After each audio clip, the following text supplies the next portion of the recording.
Masdan din po yung bahay na to, guys. Ang ganda ng kanyang tanim sa loob. Ayan. Tinaniman niya ng mga halaman, guys. Ayan, ang ganda-ganda niya, guys. Ayan. Ito po yung nakapaligid sa kanyang gate.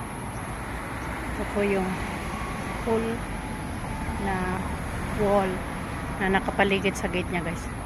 Ito po, may mga tanim po siyang ganyan. Napakaganda rin niya, guys. Pwede po tayo magkaroon ng idea na ganyan, guys. Pag tayo po ay umaman, magpagawa po tayo ng magandang bahay. Ayan. Ayan, guys.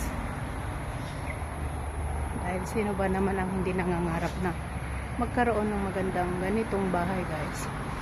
Ito. Magandang idea po sa pagpapagawa po ng bahay dyan sa Pilipinas, guys.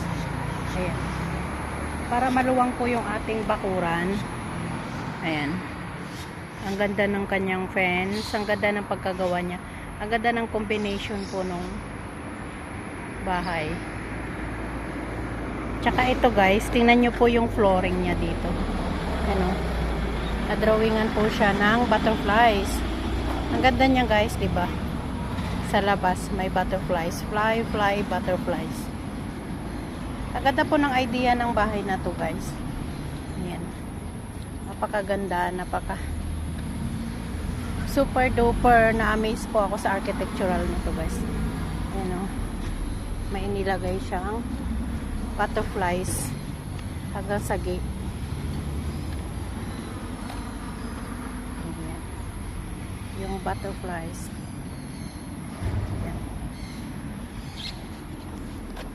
Hanggang sa gate niya, guys. Hanggang dito po sa gate. Ayan. Ito po yung ginagawang bahay. Napakaganda niya, guys. Napakaganda ng architectural ano niya. Ayan. Pwede nating gayahin yan, guys. Ayan yung kanyang gate. Ito yung kanyang bahay. Thank you for watching, guys.